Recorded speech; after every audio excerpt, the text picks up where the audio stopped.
ગોંડલ તાલુકાના ચોરડી ગામે જેટકો કંપની દ્વારા ગૌચરની જમીનમાં વીજ પોલ નાખવાની કામગીરી સામે ગ્રામજનો અને ખેડૂતોનો વિરોધ ત્રીજા દિવસે પણ ચાલુ રહ્યો। આ વિરોધ પ્રદર્શનમાં ગ્રામજનોએ જેટકો કંપનીની પ્રતિકાત્મક સ્મશાન યાત્રા કાઢીને રોષ વ્યક્ત કર્યો હતો।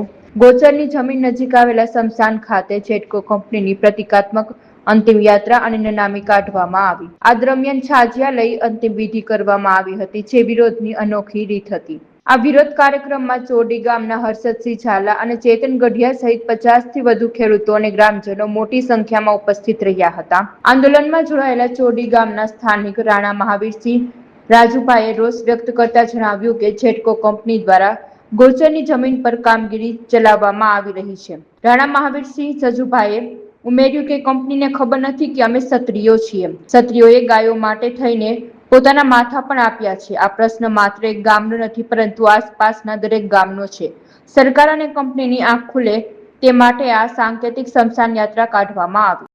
ગોંડલ તાલુકાના ચોરડી ગામે છેલ્લા 3 દિવસથી સતત કાર્યક્રમ ચાલુ છે। જેટકો કંપનીના જે ગૌચરમાં થાંભલા નાખવામાં પોલ નાખે છે એના વિરોધમાં છેલ્લા 2 દિવસના કાર્યક્રમો જોઈએ। આજે ત્રીજા દિવસે અમે એક કાર્યક્રમ કર્યો છે, કારણ કે અમને એવું લાગે છે કે જેટકો કંપનીની સંવેદના હવે મરી ગઈ હોય।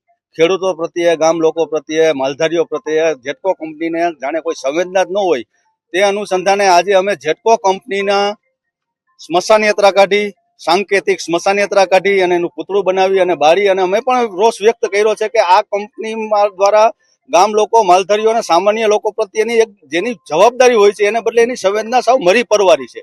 તો તેના વિરોધમાં સમસ્ત ચોરડીના ગ્રામજનો એકઠા થઈને આજે સાંકેતિક સ્મશાન યાત્રા કાઢી અને તેમની ઠાઠડી બારવાનો કાર્યક્રમ કરવામાં આવ્યો। જો એટલું કરવા છતાં અને પ્રિન્ટ મીડિયા બધે એટલા કાર્યક્રમો દેખાડવામાં આવે છે, છતાં કંપનીને પેટનું પાણી પણ હલતું નથી।